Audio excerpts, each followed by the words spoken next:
Good day everyone! Our lesson for today is all about traditional and authentic assessment in social studies.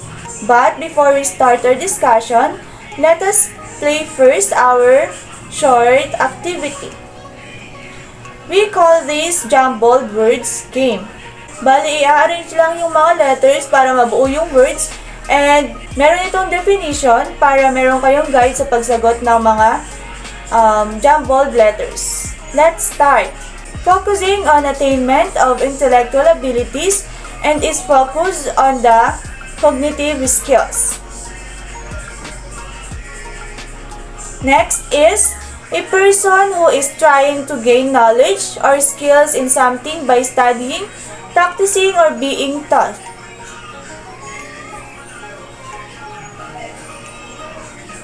Next is, it is a field which deals with human behavior, relationship, resources, and institutions.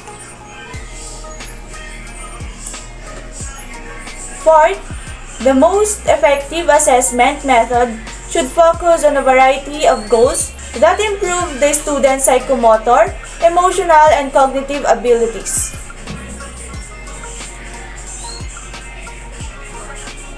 Next, answered are placed on a specified location, no lines, and column headings are specific and descriptive.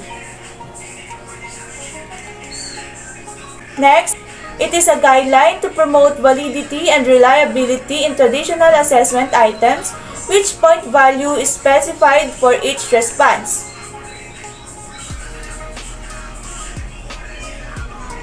Last one is, there is only one accurate response to the question. Point value is specified for each response. So that's all for our activity. Now let us tackle the tradition and authentic assessment in social studies. Traditional assessment. What is traditional assessment? Traditional assessment is a methodology which involves assessment tools primarily focusing on attainment of intellectual abilities and is focused on the cognitive skills. The students typically answer questions through recalling information from a schema. These forms of tests may be standardized or teacher-made. Yung mga traditional assessment is tumutukoy sa mga traditional na paraan ng pagsukat ng mga knowledge and ability ng isang estudyante.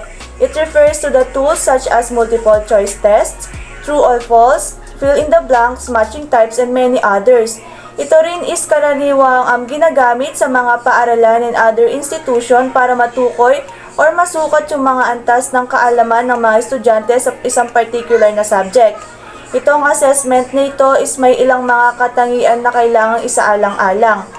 Kasama na rito is yung pagiging objektibo, pagiging malinis at sistematiko sa pamamaraan ng pagsusuri at pagiging maayos na mga kriteriya para sa mga estudyante. Purposes of traditional assessment. Number 1 is evaluate learners. Traditional assessment is mainly administered to gather academic data to be used in evaluation purposes. Yung traditional assessments evaluate learners through standardized methods such as written tests, quizzes, and assignments. Yung mga pagsusuring ito ay karaniwang nakafocus sa pagme-measure ng ability ng isang student na ma-recall at maunawaan yung mga information. The evaluation process, kasama rito yung pagko-compare ng mga performance ng estudyante against sa predetermined standards of criteria which are usually sineset by the curriculum or educational guidelines. In traditional assessment, learners are evaluated based sa kanilang ability to answer questions, solve problems, or demonstrate their knowledge within a specific subject area. The assessments are often structured para masakop yung isang malawak na topics and yung mga tanong are typically designed para ma-assess kung gaano nakalawak yung kaalaman or knowledge ng isang student within a subject matter. Number 2 is rank learners. Traditional assessment in the form of examination is usually given high emphasis rather than performances. This is all because this type of assessment elicits information relatively faster compared to authentic assessment which requires more preparation.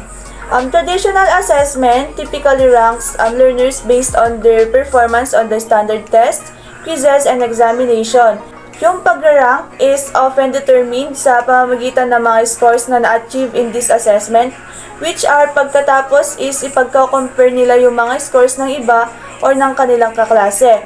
Yung mga students na nakakuha ng mas mataas na score, i-indicate na mas naiintindihan nila or mas mabilis nilang maunawaan yung subject matter. The ranking process in traditional assessment is usually based on a predetermined grade scale where specific score correspond to particular grades or level of achievement.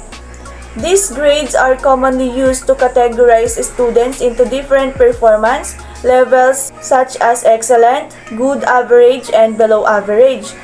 This ranking system is tumutulong sa mga teachers and institution na ma-identify yung mga high-achieving students and yung mga estudyante na nangangailangan pa ng additional support or intervention. Number 3 is feedback of evaluation results. The results are placed in a report card and are given to the parents during the parent-teacher conference. In traditional assessment, the feedback of evaluation result is typically communicated through various means such as written comments, grades, or scores. Teachers or evaluators usually nagbibigay sila ng written comments or annotation para i-explain yung reasons kung bakit yun yung binigay nilang grades or scores, which is mas highlight yung areas where the students excelled and yung mga area na kailangan pa nilang improve. Yung mga comments na ito is maaaring gamitin or gawing guide ng mga learners kung paano nila i-enhance yung kanilang understanding of the subject matter or to develop specific skills. Next is the strength of traditional assessment. Number 1 is reliability.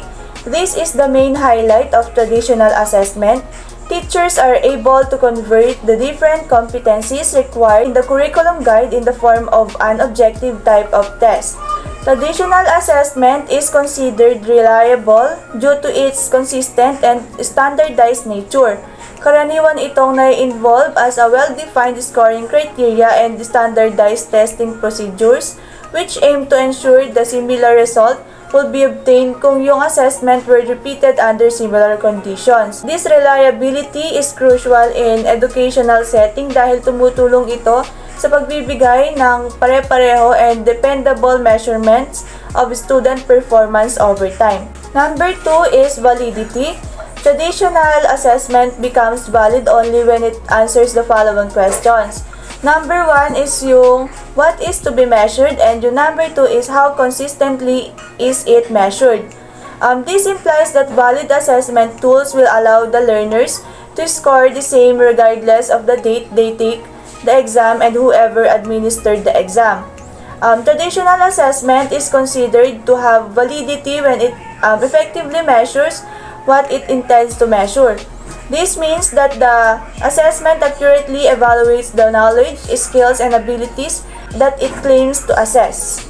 Last is easy to administer and check. Unlike performances, this type of assessment focuses only on a specific learning outcome and does not require more time and effort. Traditional assessment often come with standardized formats such as multiple choice questions, true or false questions, and short answer questions na nagiging dahilan kung bakit nagiging efficient and madali lang yung pag-administer and pag-check. Yung mga teachers and educators are typically more familiar with these assessment methods because ginagamit na nila ito sa loob ng mahabang panahon ng kanilang pagtuturo.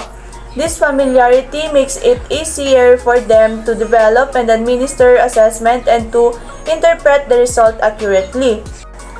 Madali lang din itong i-check kasi kadalasan pare-pareho lang yung mga sagot ng mga estudyante. These are naman yung limitation ng traditional assessment. Number 1 is individualist. Traditional assessment is mainly designed to measure learning on an individual basis. The learners may find it difficult, especially during quarterly assessment because of the depth and breadth of content. Moreover, it moves away from the aim of 21st century skills, which aims to develop collaboration skills among learners. Lastly, though it is easy to check, teachers might also find it difficult to check papers depending on the quantity of learners. Traditional assessment are sometimes considered individualistic due to their focus on evaluating individual students' performance na karaniwang nagiging dahilan ng hindi pagpansin sa collaborative or social aspect of learning. This approach tends to prioritize competition among students rather than fostering cooperative learning environments. Ito rin is typically mas ini-emphasize yung pagme-memorization and recall of information rather than encouraging critical thinking, creativity, and problem-solving skills that are essential for collaborative and real-world application. Additionally, yung traditional assessment may not capture the full range of students' ability and competencies, particularly yung mga students that are developed through group work, communication, and interpersonal skills. Siyempre, if you only focus on individual performance, traditional assessments might fail to assess yung ability ng student to work effectively in teams, communicate ideas, and collaborate with others, which are crucial skills for success in many professional settings. Number 2 is competition. Traditional assessment is limited only to individual learners, which could start and cultivate competition among other learners. Traditional assessment is sometimes considered to foster a competitive environment that can be limiting for students. This is because the focus on grades and ranking can create a sense of competition among students, leading sa mindset na mas dapat nilang laging galingan sa kanilang mga performance para lang hindi sila malamangan ng kanilang kaklase kaysa genuine yung learning nila for themselves. Kapag yung isang student is na-perceive nila na yung education is parang isang race to achieve the highest grades, maaring yung learning process can become a means to an end rather than maging opportunity pa yun para sa kanilang personal growth and understanding. Itong competitive atmosphere na ito is maaring maging hadlang sa willingness ng mga students to collaborate and share knowledge with their peers. Guidelines to promote validity and reliability in traditional assessment items. Number 1 is matching items. Direction refers to specific headings and address extra response. Specify point value for each response. Only one accurate response to the question. Items clearly indicate the desired response. Answers are placed on a specified location. Columns headings are specific and descriptive. Alam naman natin na yung matching type wherein meron itong dalawang column. Yung unang column nito is nakakalagay yung mga dapat na i-match sa kabilang column. Yung pangalawang column o yung right side column naman, nakalista doon yung mga answers which is alphabetical and numerical order. Ang matching items ay isang termino na karaniwang ginagamit sa mga pagsusulit, laro o iba pang mga aktibidad kung saan kailangan mong iugnay o pagtugmain yung dalawa o higit pang mga bagay na may parehong katangian o katumbas na kahulugan. Meron ako mga example dito and you may answer these examples. Number 2 is fill in the blank items. Point value is specified for each blank. Item clearly indicates the desired response. There is only one accurate response to the question. Ang fill in the blank items ay mga uri ng pagsusulit kung saan may mga pangusap na mayroong mga bahaging kulang o walang nakasulat. Ang layunin nito ay para punan yung mga bahaging iyon ng tamang sagot. Yung missing information is limited lamang sa isa or dalawang words. Yung fill in the blank items ay maaaring gamitin sa iba't ibang larangan tulad ng wika, agham, kasaysayan, at iba pa upang suriin ang pag-unawa at kasaysayan ng isang tao sa iba't ibang konsepto o impormasyon. Ang paggamit ng fill in the blank items ay isang epektibong paraan upang masubok yung kaalaman ng isang tao sa pamamagitan ng pagtukoy ng tamang information na dapat isulat sa blank na walang laman or espasyong kulang. Meron din akong example dito and you may also answer this one. Next one is multiple choice questions. Point value is specified for each response. Item is written in the form of a question. Question clearly indicates the desired response. There is only one accurate response to the question. 4 plausible options are provided. Ito ay isang uri ng pagsusulit kung saan ibinibigay ang isang tanong at may mga pagpipilian na 4 na maaring sagot kung saan ang mga estudyante pipili ng tamang sagot mula sa mga ito. Ang mga pagpipilian ay karaniwang nauugnay sa iba't ibang mga posibleng sagot sa tanong. Options do not include all of the above and none of the above answers. Ang ganitong uri ng pagsusulit ay karaniwang ginagamit sa edukasyon at sa iba't ibang uri ng pagsusulit sa iba't ibang larangan. Meron din akong hinandang katanungan na maaaring maging halimbawa ng multiple choice questions na maaari nyo ring sagutan. Last one is short answer questions. Point value is specified for each response. Application and higher order questions are included. Question clearly indicates the desired response. Items ask for 3 to 5 distinct elements only. Essay question is clear and includes multiple components. Rubric is used and point value is specified for each component. Focuses on higher order critical thinking. No right answer, multiple possible responses. Dito naman, there are multiple correct responses. Ang mga tanong dito ay karaniwang humihingi ng konkretong impormasyon at kadalasan kailangan lamang ng maikling diretsong sagot. Ang mga tanong dito ay kailangang masagot ng direct to the point. Meron akong isang hinandang halimbawang katanungan ng short answer questions and maaari nyo rin itong sagutan. The next reporter is Ms. TACUSALME. Authentic assessment. It focuses on mental and emotional skills. According to Jonish, Lee, and Nick Crowley, a child is learning two materials and content that the teacher is presenting. Sabi nga rito, mas natututo ang isang estudyante o isang bata kung ang materyales at nilalaman ng leksyon ng isang guro ay konektado sa pangangailangan ng isang bata.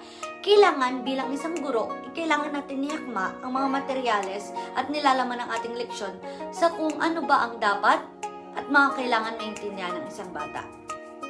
In this assessment, educators must be able to inspire and engage students to excel or advance in their own cycle. Bilang isang guro, ang layunin natin ay tulungan ng bata na mahanap kung saan ba siya magaling at kung saan ba siya magkakaroon ng isang future. And bilang isang guro din, ang ating trabaho ay gabayan sila sa mga lakbayin na kanilang gagawin. Alternative assessment is the use of paper and pencil. The student is being evaluated. Pen for assessment. Hindi na sila gumagamit ng pencil at paper. Ang ginagamit nila is portfolio evaluation. At more on performance na sila. For example, essay, interview, journal, or test. To guarantee the quality of education, it needs to be based on learning skills and educational requirements of the student and curriculum guide. Sabi nga dito, bilang isang guro, tayo ang nagtuturo sa isang bata kung ano ba dapat ang kanyang matutunan sa eskwelahan. At ang kailangan dito ay masundan natin ang educational requirements ng mga bata and sundan natin ang curriculum guide kung saan dito natin malalaman ang tamang paraan ng pagtuturo, which is consisting of quizzes, projects, and group activity. While the summative, it consists of tests, final exam, and report. Also, to evaluate and consider the results of a student, kailangan nating malaman if natutunan ba ng ating mga estudyante ang bawat leksyon na ating tinuturo. Student must consider how they will be scored. At kailangan mong explain sa kanila on what is the project or performance they need to work on para malaman rin nila kung saan pa nila mas gagalingan o mas pag-aayusin. Lalong-lalo na hindi naman lahat ng bata ay pare-parehas. May kanya-kanya itong lakas at may kanya-kanya rin itong kakayahan. So, kailangan mong explain sa kanila kung saang bagay ba sila mahina para mas galingan pa nila at kung malakas naman sila rito ay mas pagigihan pa nila. At kaya meron tayong assignment, quizzes, or other projects is dahil ito yung gagamiting proof ng isang guro upang malaman ng bata kung saan pa niya mas paghihilihan. And magagamit din ito upang malaman ng magulang kung saan ba nagkukulang ang anak niya, kung saan pa pwede nitong galingan, at magagamit rin ito upang maging basis ng natutunan ng bata sa isang taon. Teacher needs to have an in-depth knowledge to effectively combine the actions and goals of a student when it comes to the lesson that they teach. Bilang isang guro, kailangan nating malaman at pag-aralang mabuti ang mga bagay na itinuturo natin sa isang bata. Dahil hindi naman natin may ituturo ang isang bagay na hindi natin alam. So, kailangan natin i-manage ang knowledge natin na ipapas natin sa ibang bata. And kailangan bawat tinuturo natin ay totoo at wala tayong dinadagdag or binabawas dito. Okay, let us now move on to the traditional assessment versus authentic assessment. So first, let's read what is traditional assessment. So traditional assessment generally relies on forced choice written measures, relies on proxy measures of student learning to represent target skills, encourages memorization of answers. Goal is to measure acquisition of knowledge, curriculum direct assessment, emphasis on developing a body of knowledge, promotes what knowledge, provides a one-time snapshot of student understanding, emphasizes competition, targets simplistic skills or tasks in a concrete singular fashion. So basically, traditional assessment is a testing method which usually provide a written documents such as quiz or exam. So sabi dito, it promotes what question and it requires memorization of answers. So for example, ano ba yung mga tinatanong sa mga quiz or exam natin? Diba? Usually, there is what. No, so for example, what is scaffolding? So you can't answer that question if you do not memorize what is the definition of scaffolding. So that is traditional assessment. Next, we have the authentic assessment. So, what is authentic assessment? Authentic assessment promotes integration of various written and performance measures, relies on direct measures of target skills, encourages divergent thinking in generating possible answers. Goal is to enhance development of meaningful skills, assessment direct curriculum, emphasis on ensuring proficiency at real-world tasks, promotes how knowledge, provides an examination of learning over time, emphasizes cooperation, prepares students for ambiguities and exceptions that are found in realistic problem settings, priority on the learning sequence or process. So, if yung traditional assessment answers what question, authentic assessment answer how question, because authentic assessment is performance oriented. So it is more focused on performance skills and not about the cognitive.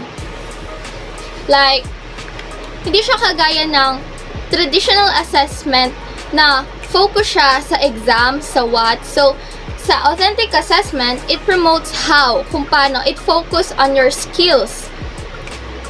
So, it emphasizes cooperation and provides an examination of learning over time.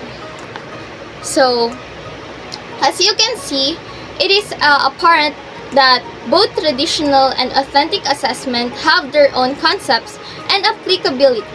It also laid down the general differences between the two, particularly in their nature and purposes. Therefore, there is no better form of assessment because both of them have the advantages and disadvantages. So this leads us to the general understanding that traditional assessment and authentic assessment are both needed inside the classroom.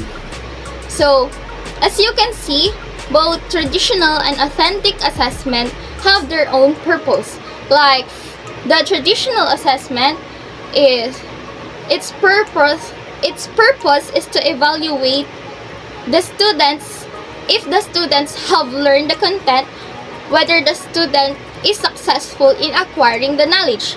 While the authentic assessment, it measures the student proficiency by asking them to perform a real-life task and for us to help them to improve their own learning and for us to evaluate their competence. So both of them are needed in the classroom kasi if walang traditional, we can't measure their capability to understand. We can't know if naintindihan nila yung lesson or not. While if wala naman yung authentic, hindi natin alam kung naintindihan ba nila pero kaya nilang gawin or hindi.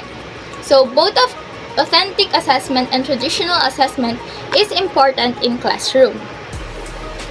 So there is no better form of assessment because both of them have advantages and disadvantages, and this lead us to the general understanding that traditional assessment and authentic assessment are both needed inside the classroom. So that will be the end of our report. I hope you learned something for today.